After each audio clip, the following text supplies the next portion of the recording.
Hello, welcome to my new English channel, English with Nasser. I'll be taking you through the journey of English language in details. I believe that to know or to understand any concept of any language or any subject, we should start from the basics and we should go in the depth and do it thoroughly so that there's nothing left in between, there are no doubts left. In today's lesson, we'll do parts of speech. When we say parts of speech, what are the parts of speech? We're starting from there. But before that, if you haven't subscribed to my channel, please do subscribe and like it.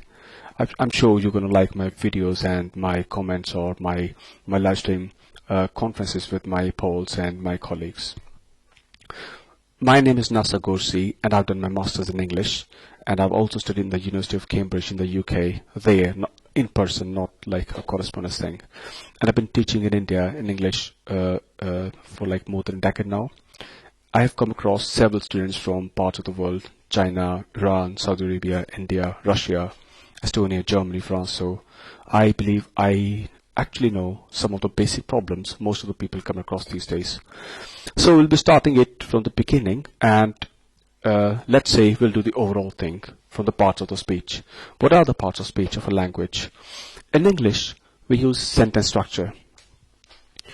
We use sentences. We use simple sentence. We use complex sentence. We use compound sentence. We use clauses, phrases, lots of things like that. When I say a sentence, any sentence of any language is made up of many words. We must know which word is what, like is it a noun, is it a verb. It's important to study these things in detail so that when you study grammar further, you know what you're doing. So let's say we have a sentence called he ate rice. He ate rice. When I say he ate rice, I got three words: a subject and a verb and then an object. He ate rice. Then we have another subject, a sentence, sorry. I got they are going to Moscow. I beg your pardon. They are going to Moscow. We got a subject, we got a helping verb, we got a main verb with a progressive form.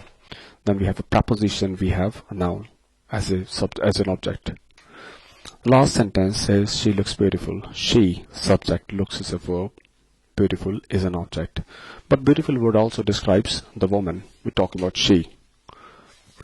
In these three sentences, I have talked about some words, objects, nouns. I've used preposition, I've used verbs, progressive. These words explain to you what are the parts of speech. So in the following slides, I'm going to teach you all the parts of speech in little detail. In the upcoming videos, I hope to upload and make videos on each part of speech in detail. I mean at length. So what is a part of speech? Grammar describes how we put words together. Each word in a sentence belongs to a particular set or class depending on how it is used. These classes are called parts of speech. So let's see how many parts of speech are there. Some of you might be saying 8, some of you might be saying 9.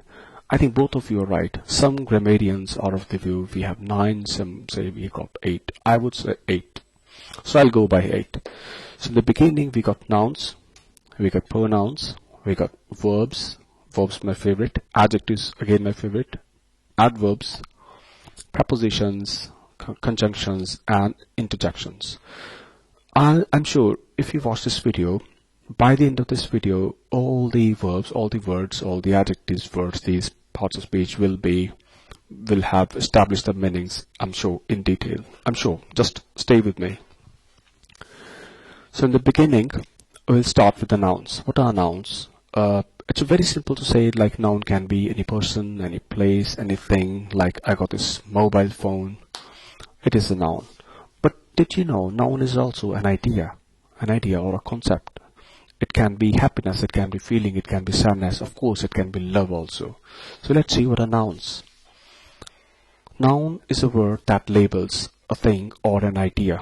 Nouns sometimes called naming words because they name a word. Like what is this? It's a thing, but it's a mobile phone. What is this? It's a hand. What is it? It's a blazer, it's a jacket, it's a microphone. So these are the words which you can just say by example that these are nouns.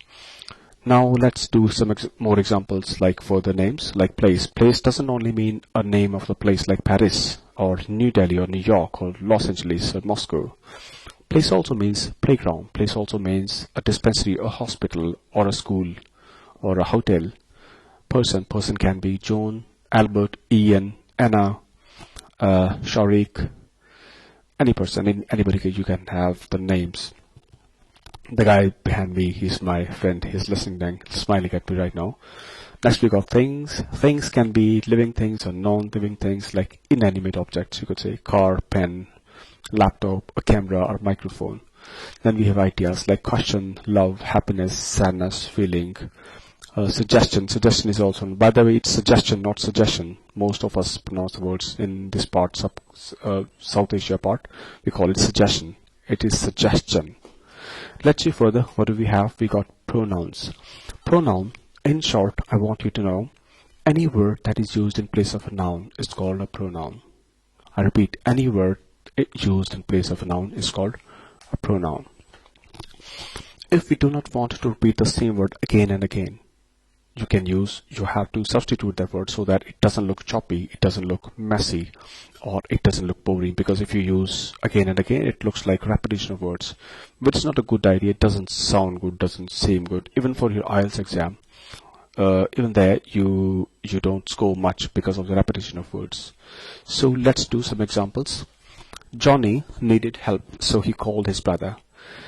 In this first sentence, you see Johnny is a name. I use the name Johnny. Needed help, so he called his brother. I could also said Johnny needed help, so Johnny called his brother. When I say Johnny needed help, so I'm trying to use another word instead of Johnny, because if I use Johnny, it would not look nice to say Johnny needed help, so Johnny called his brother, so Johnny went there. No, it doesn't. It looks very, very like, repetitive words. It shows that you lack lots of vocabulary. Next we have Anna was sick, so she went to hospital. If I write like Anna was sick, so Anna went to hospital, I could write that, and there's nothing wrong. But it doesn't sound good. Anna was sick, Anna went to hospital, Anna hired a taxi, like this. No. You must replace the words so that they look nice. So we use pronouns, we need their helps. Verbs.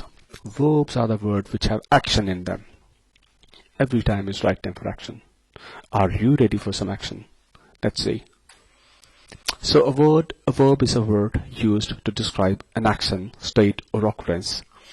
Right now, if you can guess what I'm doing. I'm thinking, I'm speaking, I'm teaching, I'm using my laptop, I'm using something. So most of the things in our daily routine, we do that. Almost all the English language sentences or any language sentences are incomplete. They must have a verb. Without verb, no sentence is complete. So I got some pictures for you which will actually establish the meaning. Like you see two kids they're jumping, or jump, jumping, jumps, jumped, jumped. So we'll just use the base form. Base form is simple. Jump means it has an activity, the jumping. Run, to run, or run, runs, running, run. Eat, we all love eating.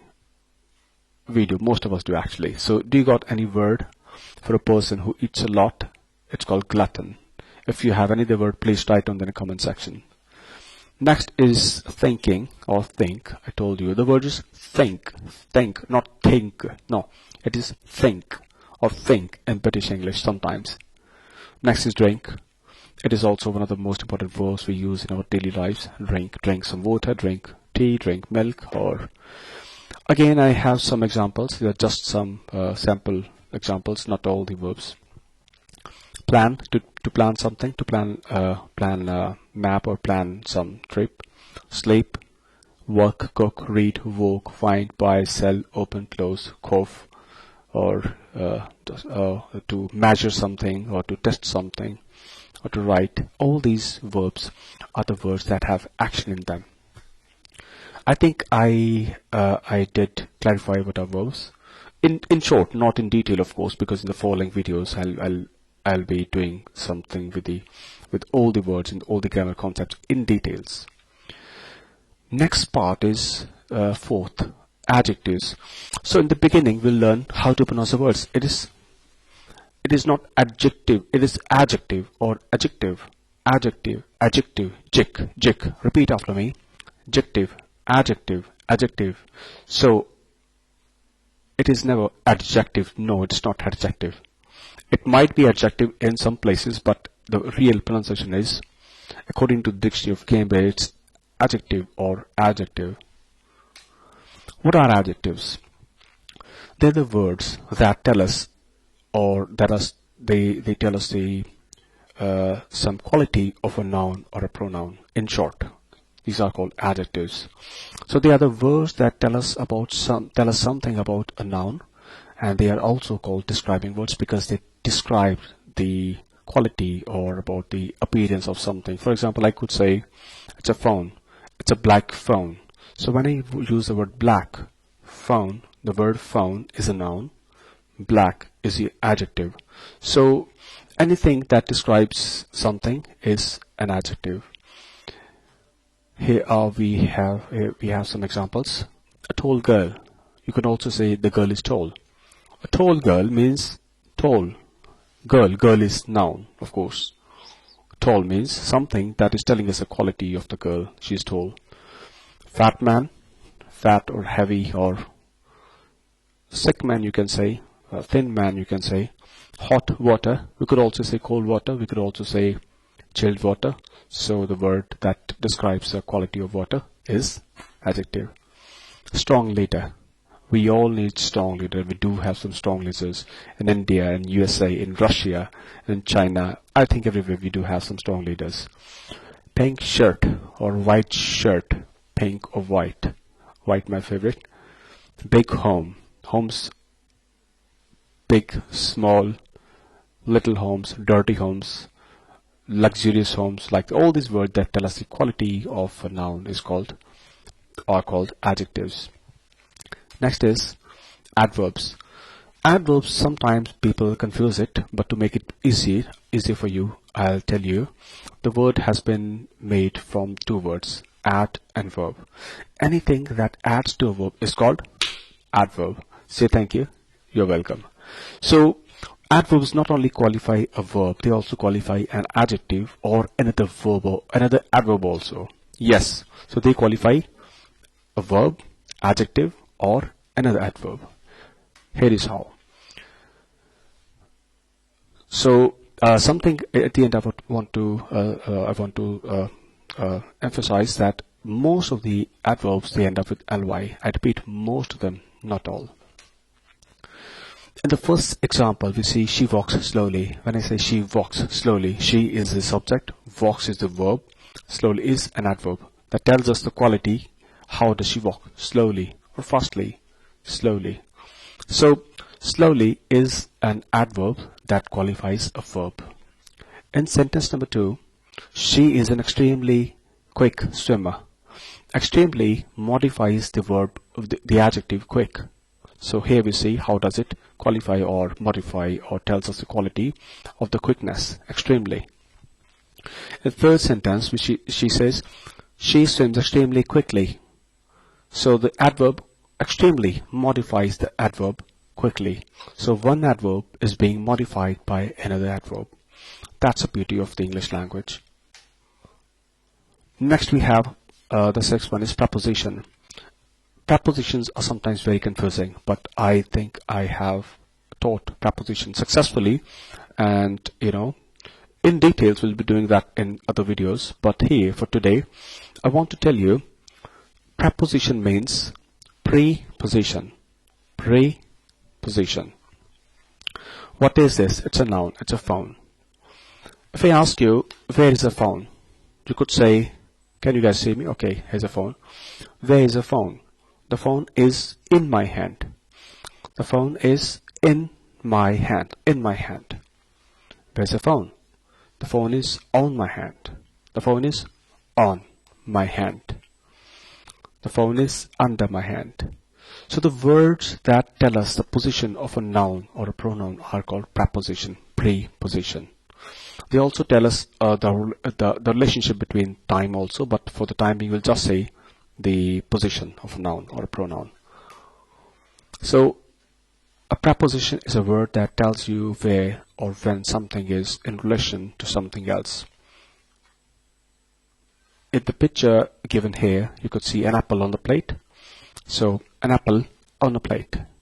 Where? Under? No, it's on the plate. So it is telling us the position of the apple. You have the preposition on. In the next sentence in the picture, you can see a dog under the table. The dog is under the table. Under the table. So under word is preposition. Some prepositions like at, above, in, onto, to. I'll be taking all these things separately in a different video. The word is video, not video. It is video. Repeat after me. Video, video, video. Best.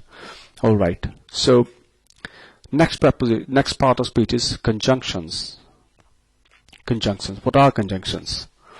They are the words used to connect words, phrases, and clauses. What are clauses? What are phrases? Two words or phrases. Clauses are more than two, but they make incomplete or dependent on independent. I'll be doing that. Not an issue.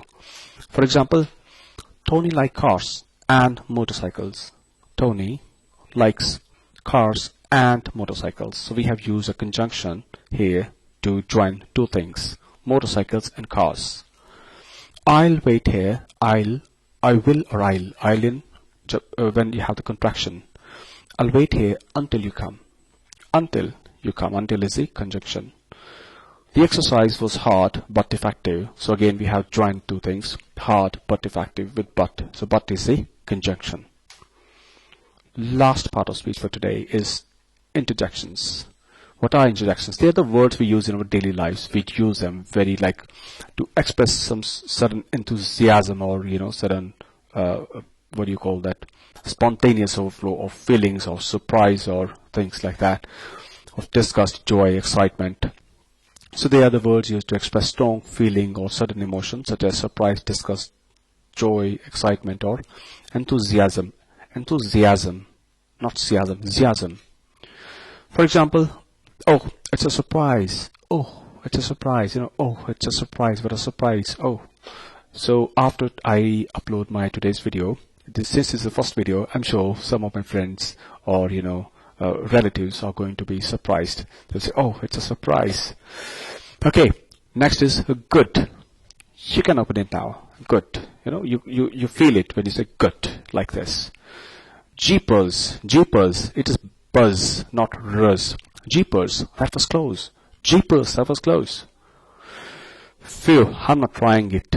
I'm not trying that again. For example, you had some terrible experience on a drive on somebody's dirt bike. So phew. I'm not going to try that again. And I think with this, I have done justice with the video, with the parts of speech. If you don't understand anything, you can watch the video again or write me in the comment section. I'll also leave my email address if you have any queries or you have any you guys want me to make some video that you are not clear about some concept of English language. I'll be doing that here. So, but it's possible only if you give it a like and subscribe. Till then, have a goodbye. Bye bye.